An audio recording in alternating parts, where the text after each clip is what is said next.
দুর্ভাগ্য আর কাকে বলে। এই ভদ্রলোক 33 বছর বয়স, 4 বছর আগে পায়ের 5টা আঙ্গুল হারিয়েছেন। সিগারেট খেতেন, পাইপ বন্ধ হয়ে গেছিল, অ্যাঞ্জিওপ্লাস্টি করার অর্থাৎ খুলে দেওয়ার পরেও এটা বাঁচানো যায়নি। আমার কাছে এসছেন, এইখানে আবার আরেকটা ঘা হয়েছে।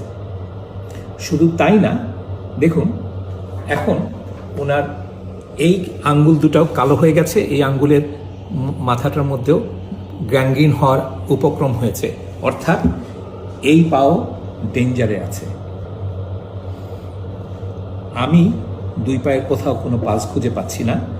যেই পায়ে কাটা পড়েছে সেইখানে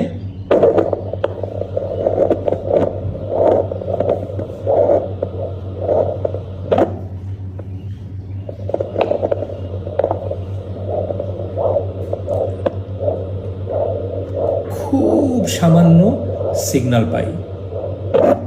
এখন কথা হচ্ছে, উনি মাত্র 15 দিন আগে ভয় পেয়ে সিগারেট ছেড়েছেন। শুধু এই ঘা না, এই পায়ের গ্যাংগ্রিন অবস্থার জন্য উনি যদি সিগারেট খান কোনো ঔষধে কাজে দেবে না। অতএব যারা সিগারেট খাচ্ছেন তাদের কাছে এইটাও একটা সাবধানতা, কারণ উনি যদি সিগারেট খেতে থাকেন তাহলে এই পা তো বাঁচানোই যাবে না, হাঁটুর নিচে পা কাটতে হবে, তখন রোজগার বন্ধ হয়ে যাবে, ওনার উপরে যারা ডিপেন্ডেন্ট ছিলেন তাদের জন্য সর্বনাশ বয়ে আসবে। অতএব দয়া করে সিগারেটটা বন্ধ করুন। অনেক ধন্যবাদ।